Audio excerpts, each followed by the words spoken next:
Állj ki a Telexért adód 1%-ával. Telex.hu/1%.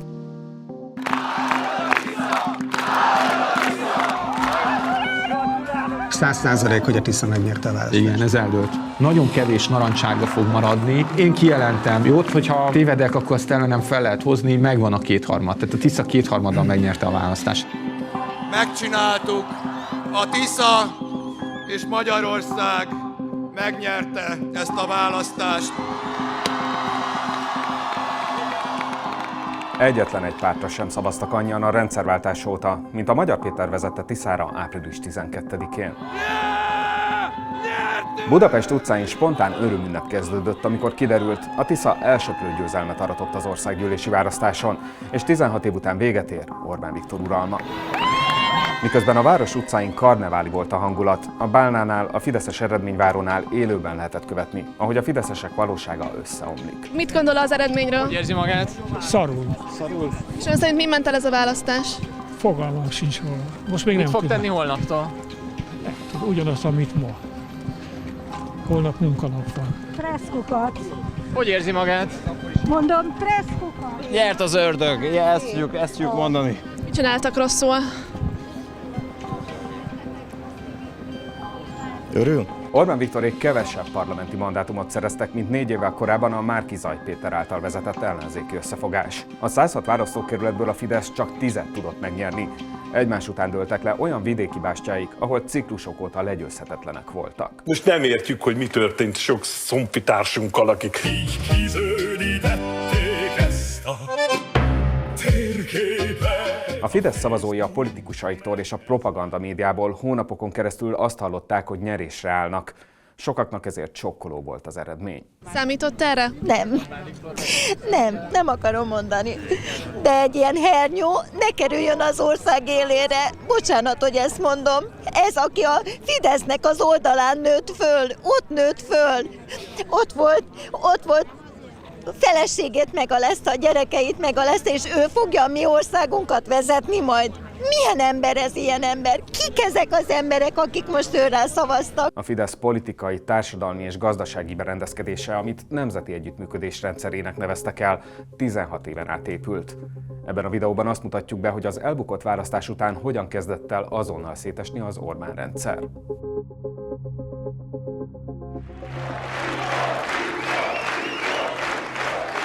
A választás estéjén Orbán Viktor egy kurta beszédben ismerte el a Fidesz vereségét. A választási eredmény, bár még nem teljes, de érthető és világos, a választási eredmény számunkra fájdalmas, de egyértelmű.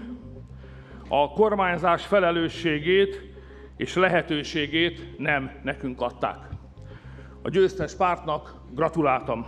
A rövid beszédben a jövőről is csak röviden beszélt. A kormányzás súlya nem nyomja a vállunkat, ezért most az a dolgunk, hogy a közösségeinket megerősítsük. Soha nem fogjuk őket cserben hagyni. Mi nem adjuk fel. Soha, de soha nem adjuk fel. De a felelősök keresése már a választás estéjén megkezdődött. A vereség okait mindannyian tudjuk, sejtjük.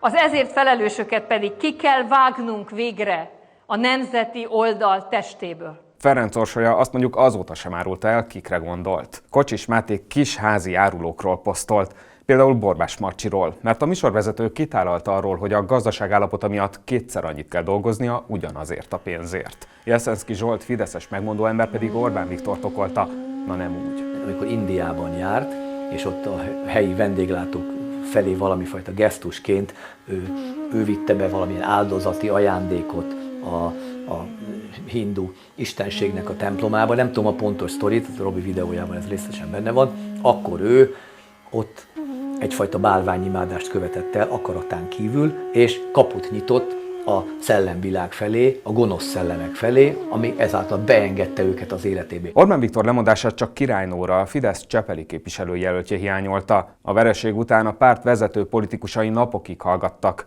A távozó miniszterelnök végül a fideszes patriótának szólalt meg először, és teljes megújulást hirdetett. A korábbi formájában a jobboldali közösség nem tudja folytatni a létezését. Tehát teljes megújulásra van szükség. Az azonban gyorsan kiderült, hogy ez őrá nem vonatkozik. És azt mondják, hogy miniszterelnök úr, te nem teheted meg ebben a pillanatban, hogy te a szertárban bóklásszál, mert neked kell kivinni a csapatot, akkor én kiviszem a csapatot a következő mérkőzésre. Föl is készítem, és ki is viszem. A történelmi vereség után úgy néz ki a fideszes politikusok szembenézése a valósággal, hogy az elmúlt hetekben hol a párthoz köthető, hol a független médiában bizonygatják, hogy tulajdonképpen mindent jól csináltak. A mesés meggazdagodásokhoz és a gyűlöletkeltéshez pedig nincs közük. Az ellenfélnek az ajánlata pedig egyszerű volt, hogy változás következik, és az jobb lesz. És ezt az ajánlatot a választópolgároknak a többsége jobbnak tartotta most. Jó kampányt vittem, meg kell nézni Gödöllő és környékét. Személyesen rosszul érint, megmondom őszintén, hogy öngyűlöletkeltéssel vádol egy közösséget, aminek én is a része vagyok. Orbán Viktor végül 36 év után nem ült be a parlamentbe. A Fidesz-KDNP listavezetőjeként elnyert mandátumon valójában a Fidesz parlamenti mandátum, ezért úgy döntöttem, azt vissza is adom. Rám most nem a parlamentben, hanem a nemzeti oldal újjászervezésében van szükségünk. Átalakították a frakciót is. A pártvezetés válogatta össze, hogy a listáról bejutó képviselők helyett kiküldhetnek be a parlamentbe. A kevésbé ismert arcok mellett egy sereg olyan politikus is bekerült, akinek főszerepe volt a vereségben, vagy alaposan kikapott április 12-én. Az pedig már kezd látszani, hogy milyen politizálásra lehet tőlük számítani. Másfél-két évvel ezelőtt is. 100 milliárdokat adott különböző most Facebookozik, vagy beszélgetünk, vagy... Orbán Viktor felajánlotta, hogy lemond a pártelnökségről, de a Fidesz választmánya ezt nem fogadta el. A politikus évtizedek óta ügyel arra, hogy ne legyen egyértelmű kihívója. Ez azonban azt eredményezte, hogy egyértelmű utódja sincs, és nélküle nehezen képzelhető el a Fidesz. A volt miniszterelnök bejelentette, hogy a júniusra kitűzött kongresszuson újra akar indulni a pártelnökségért. Kérdés, hogy vele elképzelhető-e a megújulás, mert az eddigi nyilatkozatai alapján Orbán Viktor ott folytatja, ahol abba hagyta. A választási kampány során a Tisza sikeres, hatékony és gyűlöletkeltő kampányt folytatott. A mi kampányunk a szeretetre és az összefogásra épül. A párt és a tábor eközben maga alatt van. Ne tagadjuk, padlón vagyunk. A stratégiájáról Orbán Viktor a magyar nemzetnek azt mondta, hogy radikális irányból, vagyis a szélsőjobb felől építeni újra a jobb oldalt, amihez szerintem meg kell mutatni, hogy ők nem nyulak, hanem tigrisek. Mondta ezt az a politikus, aki az elbukott választás után kihagyta az utolsó uniós csúcsát, és a hagyományokkal szakítva az új parlament alakuló ülésére sem ment el. Bár a Fideszt kiszavazták a hatalomból, a NER alatt kinevezett állami vezetők maradtak. A legfőbb ügyész és az állami számvevőszék elnökének mandátuma 2034-ben jár le. Az Alkotmánybíróság élére tavaly ejtőernyőztették át Polt Pétert, a megbízatása így 2037-ig tart, Sólyog Tamás államfőjé pedig papíron 2029-ig. De Magyar Péter szerint ezt nem fogják hagyni. Távozzon a hivatalából annyi méltósággal, amennyi még marad neki. A győzelmi beszédében az új miniszterelnök azt üzente a NER alatt kinevezett állami vezetőknek, hogy mondjanak le önként, és inkább ne várják meg, amíg elküldik őket. Felszólítom, hogy távozzon a kúria elnöke, távozzon az országos bírói hivatal elnöke, a legfőbb ügyész, az alkotmánybíróság elnöke, az állami számvevőszék elnöke, a gazdasági versenyhivatal elnöke és a médiahatóság vezetője is. De az eddigi reakcióik alapján egyikük sem akar önként távozni. Ahogy eddig is, én az alaptörvényhez és az alkotmánybírósági törvényhez tartom magam. Mit szól hozzá, hogy Magyar Péter lemondásra szólította fel? Megfontolja? Magyar Péter, jól tudom, önt is felszólította arra, hogy mondjon le, már a választás előtt is, még a kampányban, meg a választás után is. Mit szól ehhez? Nem szólok én most semmit hozzá. Pedig pontosan tudják, hogy Magyar Péter azt ígérte, hogy ha nem mennek maguktól, akkor megtalálják a módját, hogy törvényes legyen a kirúgásuk. Nem fogunk jogállam ellenes intézkedésekkel jogállamot helyreállítani, de szerencsére egy kétharmados felhatalmazás az mindenre ad lehetőséget. Majd jött a nagy nap, amikor a választási győzelem után Magyar Péter felment a Sándor palotába, hogy a köztársasági elnök felkérje kormányalakításra, még Orbán Viktornak is integettek. Abszolút filmszínház. Magyar Péter befelé, kifelé és odabent is elmondta, hogy Sólyog Tamásnak mennie kell. Az én szememben és a magyar emberek szemében ő méltatlan, arra, hogy a magyar nemzet egységét megtestesítse, alkalmatlan arra, hogy a törvényesség felett örködjön, és alkalmatlan és méltatlan arra, hogy erkölcsi mérce vagy példakép legyen a magyar emberek számára. A parlament alakuló ülésén aztán az államfő elmondta a karrierje legpolitikusabb beszédét, és elkezdett a jogállamiságról magyarázni a tiszásoknak. Minden hatalom csak a jogállam keretei között értelmezhető. Minden politikai cselekvés addig nevezhető demokratikusnak, amíg a jogállami alkotmányos rend keretén belül mozog. A jogállam megbontása beláthatatlan következményekkel járna az emberek életére és jogba vetett bizalmára. A válasz nem maradt el. A félország élő adásban nézte, ahogy a friss miniszterelnök kiosztja a díszpáholyban ülő köztársasági elnököt. Nem sikerült akkor sem aggódni, elnök úr, amikor a gyermekvédelemben tönkretett kiskorú gyermekek mellett kellett volna kiállni. Nem sikerült akkor például, amikor Orbán Viktor, bukott miniszterelnök, a fél országot kiirtandó rovarnak nevezte.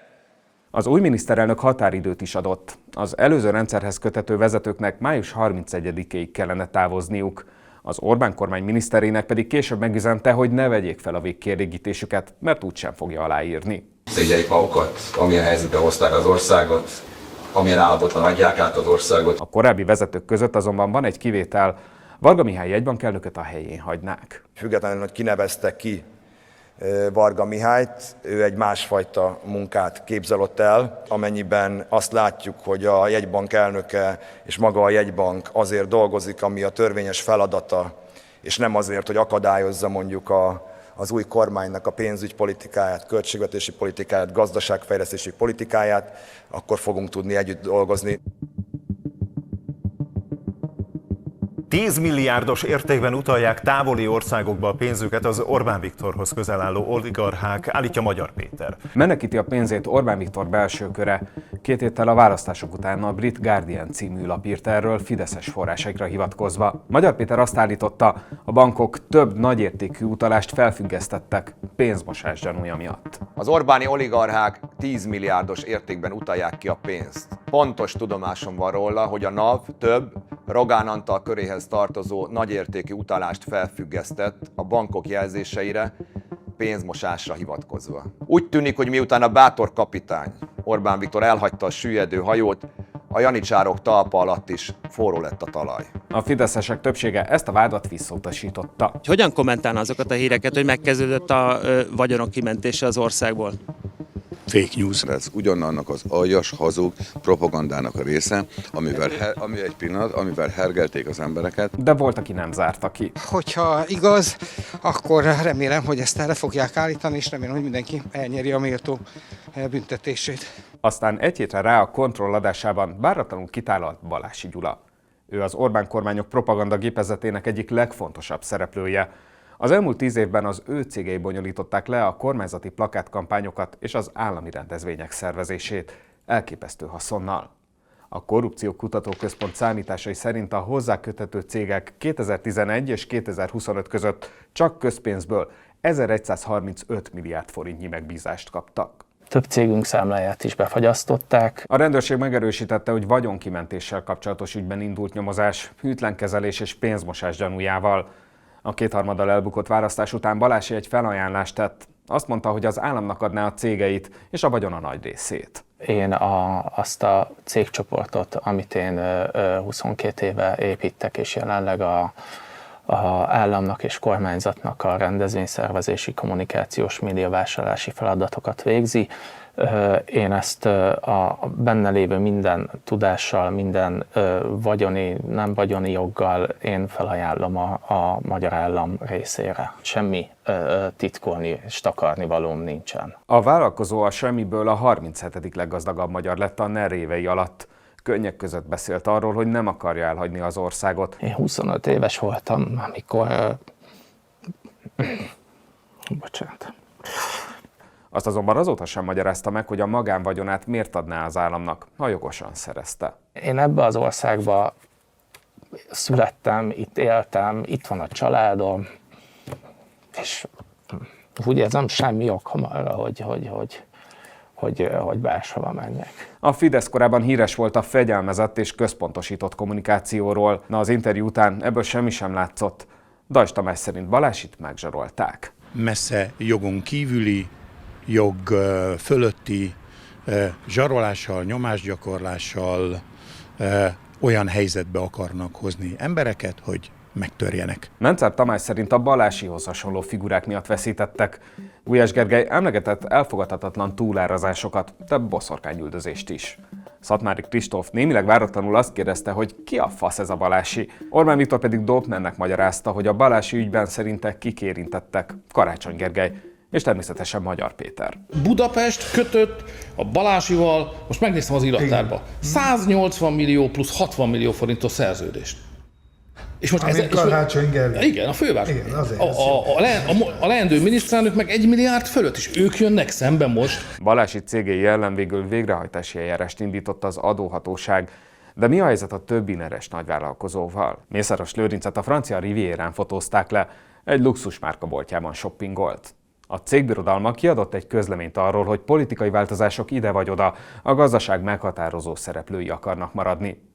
Tiborcs István cégcsoportja pedig azt közölte, piaci alapon működnek és maradnak Magyarországon. Az elsők között fogjuk benyújtani a Nemzeti Vagyon Visszaszerzési és Védelmi Hivatalról szóló törvényt. Az már most látszik, hogy óriási munka lesz megtalálni, sőt, visszaszerezni olyan vagyonokat, amiket papíron törvényesen szereztek a neres milliárdosok, de az is biztos, hogy az ország nagy részének hatalmasak az elvárásai ezzel a hivatallal szemben. Ez a hivatal a 2026-os rendszerváltás egyik legfontosabb intézménye lesz. Ma pedig új fejezet kezdődik, mától ugyanis sokkal több, sokkal szélesebb körben mutatunk be nektek zenészeket, énekeseket és előadó művészeket, valamint sokkal több színházi és kulturális tartalommal is jelentkezünk majd nektek. A választás után az állami Petőfi tévének mindössze egy nap kellett, hogy kidobják a korábban még letagadott tiltólistákat. A műsorvezetők élőadásban jelentették be, hogy ezentúl a korábban cenzúrázott előadók is szerepelhetnek náluk. Szeretnénk nyitni azok felé, az alkotók felé, akik eddig nem szerepeltek nálunk. A közmédia hírműsoraiból a Fidesz bukása után rövid időre eltűnt a propaganda. Elkezdtek valódi hírekkel foglalkozni és a független sajtót idézni. A normális hangnem Magyar Péter első interjújáig tartott, amit megválasztott miniszterelnökként adott. Jó, ezek szerint bele fog szólni a közmédia munkájába? Kicsoda? Ön? Én biztos, hogy nem. Én biztos, hogy és nem. Akkor ki az ne keverjen össze minket, bocsánat, Rogán Antallal, aki... Ön fogalmazott úgy, hogy mi? Hogy mi majd felfüggesztjük a hírszolgáltatást. Abba gondolom, a magyar nyelv ismerője ilyen alanyokat. És én kérdezhetek, mint riporter a sajtószabadság nevében? Én örülök neki, hogy meg egyáltalán a konstruktív hozzáállás, hogy ő diplomata volt valamikor. A folyosón viszont meglepő fogadtatást kapott Magyar Péter.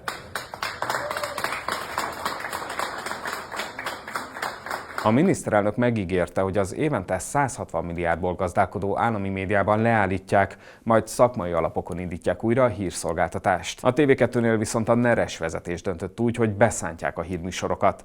Először levették a képernyőről Gönci Gábort és Marsi Anikót. Április 12-én a Fidesz a biztos választás. Április 12-én Orbán Viktorra szavazok. A TV2 hírműsorába sok minden belefért 4 nappal a választás után. Humanoid robot kergette el a városban kószáló vaddisznókat Lengyelországban. Én mondtam. 50 fokos kemencében aludt el egy férfi, miután betört egy pékségbe békésen. Arról viszont egy szót sem szóltak, hogy kirúgták Szalai Vivien hírigazgatót, akinek az irányítása alatt a műsorra a legdurvább propagandát tolta. Később kiderült, a tényeket megszüntetik. Azt, hogy a fideszes tulajdonosok milyen hírszolgáltatást indítanak helyette, nem tudni. Ez itt az Inkább itt mondja el sorozatunk újabb része. A Patriótánál külön műsort indítottak azoknak a jobboldali hírességeknek, akik a Fidesz hibái miatt keseregnek. Úgy tudni, a propaganda média szerkesztőségeiben sem túl boldogok.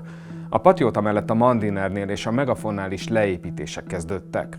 A megafonosok posztjainak száma nagyjából az 5-ére zuhant a választás óta. Ez a Political Capital és a Lakmus közös kutatásából derült ki. A Fideszhez köthető médiabirodalomban nagy a bizonytalanság.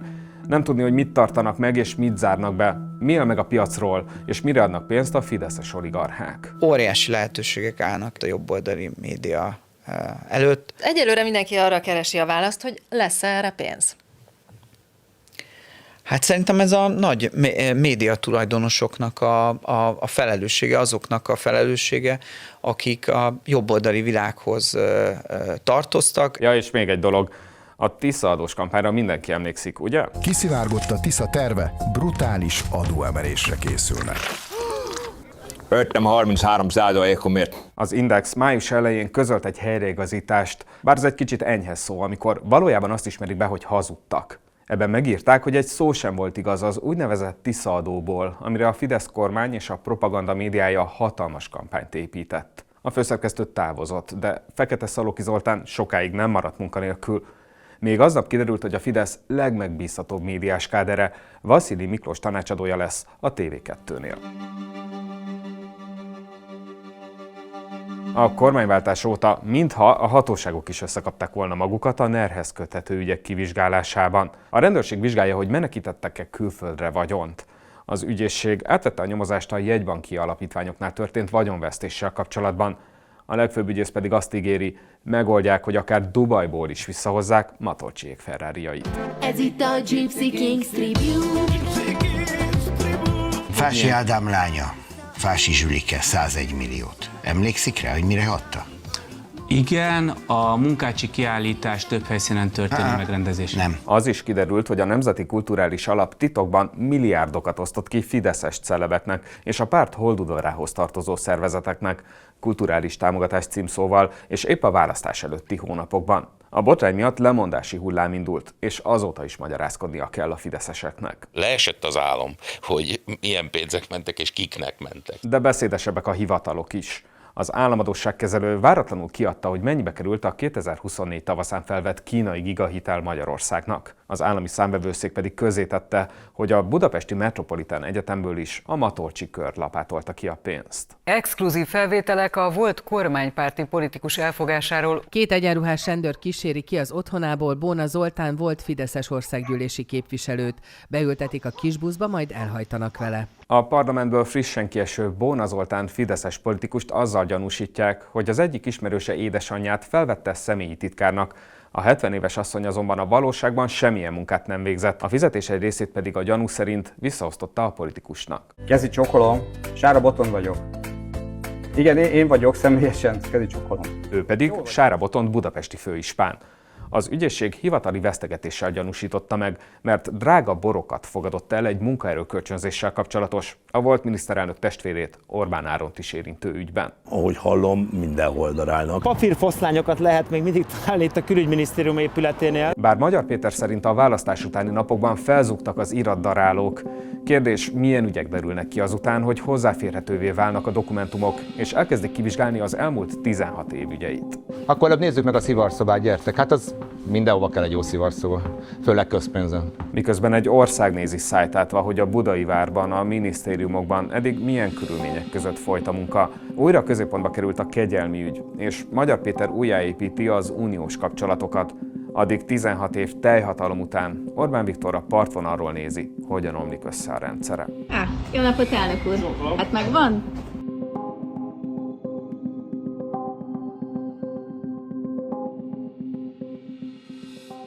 Németh Tamás vagyok, a Telex főszerkesztője, és egy nagyon fontos dolgot szeretnék mondani. Egy 1% nem sok, de néha pont ennyi hiányzik. Támogasd a független sajtót, állj ki a Telexért, adód 1%-ával. Köszönjük, hogy mellettünk álltok. Készült a Telex a Szabad Sajtóért Közhasznú Alapítvány megbízásából.